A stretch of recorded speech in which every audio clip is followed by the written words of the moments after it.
emotions are to be empathized. There's a lot of great books about empathy. It's one of my favorite things to talk about, emotional intelligence.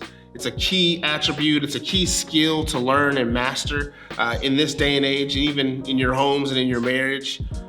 But one of the things that I began to realize is I personally began to reflect on emotions. I've gotten really good at understanding how other people feel and actually empathizing and letting them feel that I understand how they feel. But I did less time understanding how I personally felt. See, there's a challenge for every single one of us as we begin to take this exhaustive look and coach ourselves.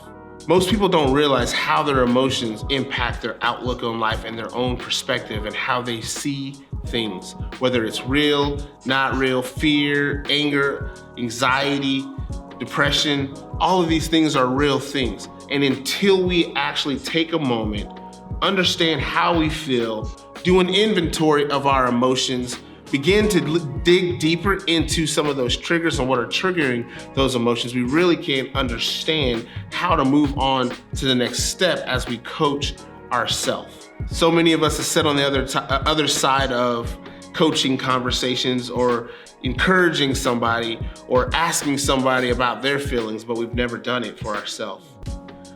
So here's your opportunity. I want you to take a moment right now and really think, man, what's going on in my own life? How do I perceive how I feel? And that's a real hard word for a lot of us to really embrace, my feelings. I can tell you personally, I did a very good job of suppressing my feelings, and that's actually what drove my burnout a lot faster than it would have if I really would have began to take an exhaustive look at how I was feeling.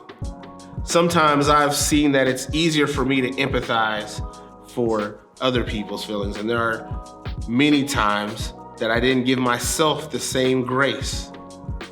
I became callous to my own emotions, and so in suppressing my emotions, I was actually kicking the can or kicking the problem further down the field or down the street, and in all reality, I was still on a collision course with those emotions and those feelings. So here's the deal. In this section, I'm asking you to actually have a third person experience with your own emotions.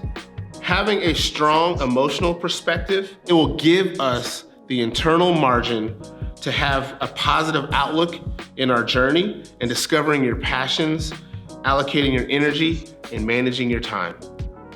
So now that we've gone through the A, the audit, the next step is going to the I, which is inventory, or as I like to call, the reflection.